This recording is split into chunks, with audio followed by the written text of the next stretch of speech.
Eu gostaria que os irmãos já abrissem as nossas Bíblias em Lucas 8, 26. Já vamos ter aqui também no telão. E nós vamos ler todos juntos a mesma versão. Porque aqui Jesus deixa de estar fazendo, aliás, Jesus sempre está fazendo algo, né? Trabalhando no seu ministério, e ele vai até a cidade de Gadara. Mas vamos ler para nós entendermos este evento. Nós vamos falar de 3 eventos só, nesse início, para que nós possamos entender o que é libertação na vida das pessoas. Quero dizer também, irmãos, que a palavra de Deus é que liberta.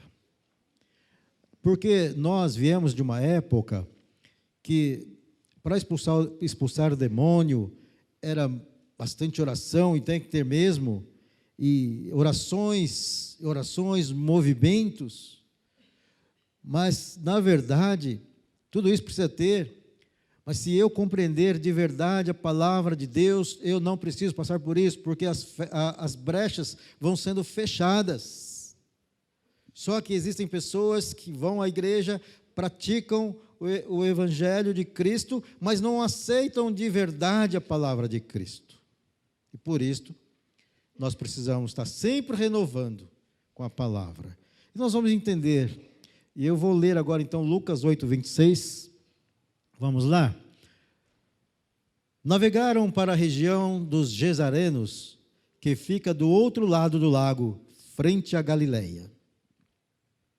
Quando Jesus pisou em terra, foi ao encontro de um endemoniado daquela cidade. Fazia muito tempo que aquele homem não usava roupas, nem vivia em casa alguma, mas nos sepulcros, ou seja, no cemitério.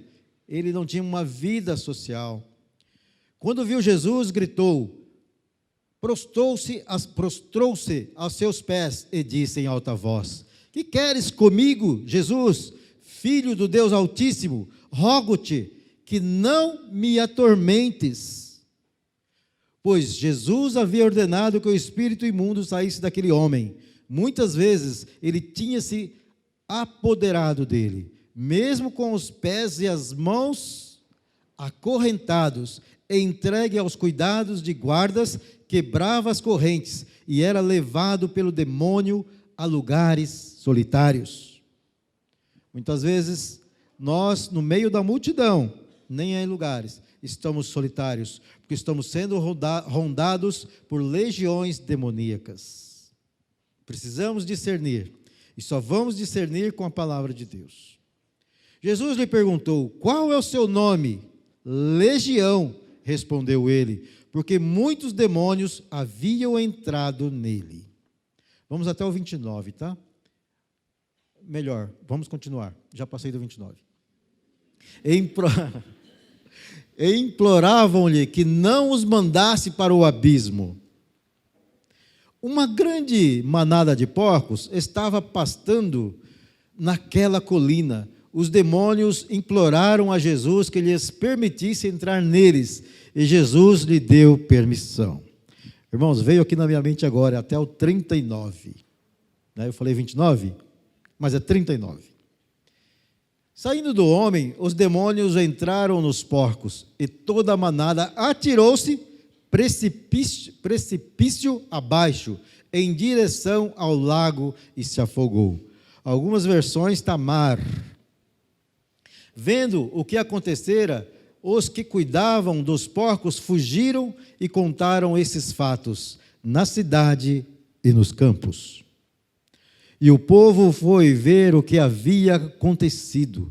Quando se aproximaram de Jesus, viram que o homem de quem havia saído os demônios estava, preste atenção, assentado aos pés de Jesus, vestido em perfeito juízo, e ficaram com medo, em vez de ficarem alegres. O homem que vivia em cemitérios não tinha uma vida igual à nossa. E quando ele é liberto, as pessoas ficam aparentemente tristes e com medo. Devia ter medo antes, né? Porque ele não tinha noção do que fazia. Os que tinham visto contaram ao povo como o endemoniado fora curado. Então todo o povo da região dos Gesarenos suplicou a Jesus que se retirasse, porque estavam dominados pelo medo. Ele entrou no barco e regressou. Irmãos, esse povo não aceitou Jesus na terra deles. Eles não eram judeus. Eles rejeitaram Jesus. Mas nós não podemos fazer isto. Muitas vezes nós também rejeitamos de certa forma. Quando rejeitamos algum irmão que é representado por Jesus, estamos rejeitando a palavra. O homem de quem havia saído os demônios suplicava-lhe que o deixasse ir com ele, mas Jesus o mandou embora, dizendo: volte para casa e conte o quanto Deus lhe fez.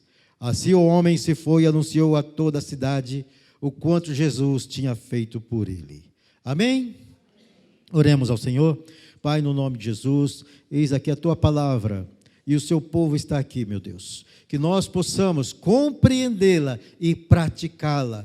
Em todos os versículos que aqui leremos e estudaremos a tua palavra, Deus. Em o nome de Jesus, abra nossa mente, abra o nosso coração, tira toda barreira. Eu lhe peço em nome de Jesus. Amém. Vamos meditar um pouquinho então, irmãos, em alguns versículos, alguns capítulos. Aqui Jesus, ele sai de uma cidade, vai para outra e liberta um homem que há muitos anos estava preso e solitário. Aquele povo não aceita Jesus, manda Jesus embora. Mas nós que aceitamos Jesus, nós queremos Jesus em nossas casas.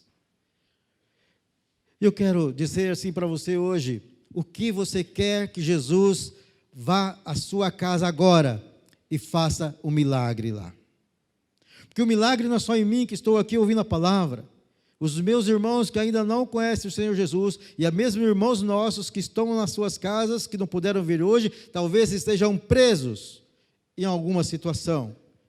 O que você quer que Jesus faça na sua vida e na sua casa agora? Enquanto eu estiver falando, você vai meditando. Porque eu quero deixar isso aqui parado. No final nós voltamos a falar deste assunto, para nós entendermos o que é legião, o que aquele homem estava passando, por que ele estava passando. Mas se nós vamos voltar agora em Gênesis, Lucas 14, do 11 ao 13, e nós vamos entender Ló, quando ele toma uma decisão errada, ele vai ser prisioneiro numa terra. Ló, sobrinho de Abraão, ele tinha tudo.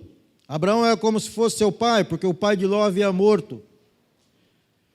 Ele poderia ter ficado. Irmãos, eu quero trazer esse paralelo para a nossa igreja. Os pastores, os cuidadores das ovelhas, os parentes, começaram a brigar entre si, entre Ló, a família de Ló e a família de Abraão. E nós? Quantas vezes nós irmãos, ficamos até um discutindo com o outro? Lá na minha casa, quando nós éramos mais jovens, nós brigávamos muito. A minha irmã Cida está aqui. Com a Cida eu não brigava, mas com o meu irmão eu brigava. Mas ele brigava comigo, porque é família. E entre a igreja, nós somos irmãos. Mas na verdade, somos parentes, é uma parentela em Cristo Jesus. E nós, por muito pouquinho, nós brigamos. Quando Ló poderia ter conversado com seu tio, acertado, mas Abraão deu a oportunidade para ele ter uma escolha. Vamos ler, então. Pois todo o que se exalta será... Não é Lucas, é Gênesis. Você está querendo me pegar, né? Já entendi. Gênesis 14, 11, 12 e 13. Só esses 3 versículos para nós entrarmos lá na história. Os vencedores saquearam todos os bens de Sodoma e de Gomorra e todo o seu mantimento e partiram. Levaram também Ló, sobrinho de Abraão, e os bens que ele possuía, visto que morava em Sodoma. Mas alguém que tinha escapado veio e relatou tudo a Abraão, o hebreu. Abraão vivia próximo aos carvalhos de Manre, o amorreu, irmão de Escol e de Aner, aliados de Abraão. Eles moravam em locais diferentes já, distintos, porque um separou do outro. A decisão, nós precisamos tomar decisões e precisa ser sábia. A questão aqui é que Ló olhou e viu um terreno fértil às margens do Jordão. Só que muitas vezes, irmãos, a minha decisão, inicialmente ela é muito boa, mas sempre que eu tomar uma decisão, eu preciso tomar aquela decisão que vai valer e eu entender que é a longo prazo. Porque eu não posso me decidir hoje, eu preciso medir espaço, tempo, para ver o que vai acontecer lá na frente. Então você hoje, meu jovem, minha jovem, adulto que aqui está, qual decisão você vai tomar na tua vida daqui? Não pensa só hoje, pensa lá na frente. Porque Ló, na simplicidade dele, ele pensou naquele momento, eram pastos verdejantes realmente. Só que o problema é que, em Gênesis 13, nós temos que olhar, que diz assim, o povo daquela terra, Sodoma, eram extremamente malignos. Foi aonde ele foi morar, na região de Sodoma, próximo a Sodoma. E aquele povo não eram amigos de Deus. Aquele povo criticavam as atitudes dos servos de Deus. Eles se misturam com aquele povo. Vêm os reis, ganham a guerra, levam um prisioneiro. Eu não sei, mas talvez no nosso meio tenha alguém que tomou uma decisão e está prisioneiro dela. Não sabe como escapar. Por isso, nós precisamos ser os intercessores, ou precisamos ter intercessores, discipuladores, que vá lá e nos arranque daquele lugar.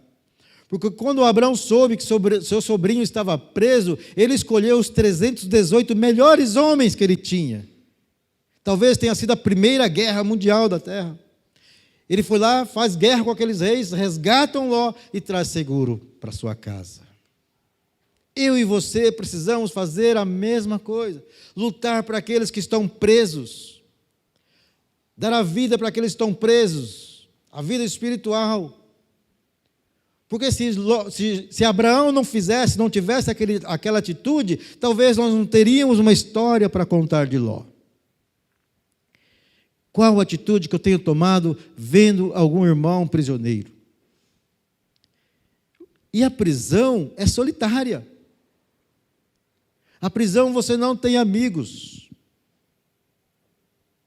Por isso, se alguém estiver preso aqui, no nome de Jesus, coloca diante de Deus, porque o resgatador, chamado Jesus Cristo, está te visitando agora e vai te libertar desta prisão, como Abraão fez com Ló, fará conosco também. Quem crê diz um amém bem forte. Eu creio.